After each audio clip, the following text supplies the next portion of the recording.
নমস্কার বন্ধুরা, এসএসসির ক্যালেন্ডার অনুযায়ী সিজিএল এর যে অ্যাপ্লিকেশন স্টার্ট হওয়ার কথা ছিল সেটা কিন্তু শুরু হয়ে গেছে। 9 জুন থেকে শুরু হয়েছে। আর ফি পেমেন্ট করার লাস্ট ডেট হচ্ছে 5ই জুলাই। ঠিক আছে, কারেকশন উইন্ডো খুলবে সেটা 9 থেকে 11ই জুলাই অবধি। আর টায়ার ওয়ানের এক্সাম 13ই আগস্ট থেকে 30 আগস্ট অবধি চলবে। এটা হচ্ছে টেন্টেটিভ ডেট। ঠিক আছে, টায়ার টু এর এক্সাম সম্ভবত ডিসেম্বরে। ঠিক আছে। আচ্ছা, এবার যদি চলে আসা যায় ভ্যাকেন্সিসে, তো ভ্যাকেন্সিস কিন্তু টোটাল রয়েছে, ভ্যাকেন্সিস কিন্তু টোটাল রয়েছে 14,582টি। আর ফাইনাল ভ্যাকেন্সি এটা নয়, ফাইনাল মানে ফাইনাল ভ্যাকেন্সি কিন্তু এসএসসি ওয়েবসাইটে পরে জানানো হবে। ঠিক আছে, আপাতত টেন্টেটিভ ভ্যাকেন্সি ধরে রাখুন 14,582। পোস্ট প্রেফার অফার যদি চলে আসে, অর্থাৎ কি কি পোস্ট রয়েছে, তাহলে গ্রুপ বি অ্যান্ড সি লেভেলের পোস্ট কিন্তু পাবেন, রয়েছে এখানে। যেমন central secretariat, income tax, central excise, customs, CBI, NIA, MEA, railways, ইত্যাদি ইত্যাদি ইত্যাদি। ঠিক আছে। Pay level range from level 4, অর্থাৎ 25,000 থেকে শুরু হয়ে কিন্তু 1,42,400 অবধি গেছে, লেভেল 7 যেটা। আচ্ছা, এবার যদি এলিজিবিলিটি ক্রাইটেরিয়া চলে আসা যায়, তাহলে ন্যাশনালিটি অবশ্যই ইন্ডিয়ান হতে হবে, এটা আর বারবার বলে লাভ নেই। এজ লিমিট কিন্তু 18 থেকে 32-এর মধ্যে হতে হবে, অর্থাৎ 18 থেকে 30 হচ্ছে আপনার নর্মাল ক্যান্ডিডেটের জন্য, জেনারেল ক্যান্ডিডেটের জন্য। বাকিদের জন্য রিল্যাক্সেশন রয়েছে অবশ্যই। ঠিক আছে, এক্সট্রা কিছু বছর।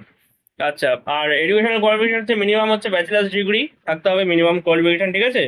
আর যদি জেএসও যারা করবেন তাদের হলে ম্যাথ থাকতে হবে, এবং সাথে স্ট্যাটিস্টিক্সে কিন্তু ডিগ্রি থাকতে হবে, যেটাতে যেটাতে আপনার 60% বাধার উপরে থাকতে হবে। ঠিক আছে।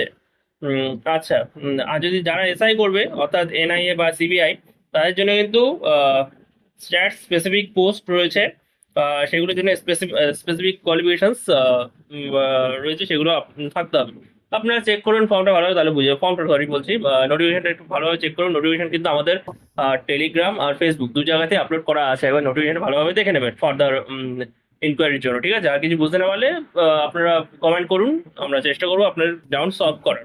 আচ্ছা, অ্যাপ্লিকেশন ফি যদি চলে আসে, তো জেনারেল আর ওবিসির জন্য 100 টাকা, আর বাকিদের জন্য কোনো অ্যাপ্লিকেশন ফি নেই। ঠিক আছে, অনলাইনে আপনাকে দিতে হবে অ্যাপ্লিকেশন ফিটা।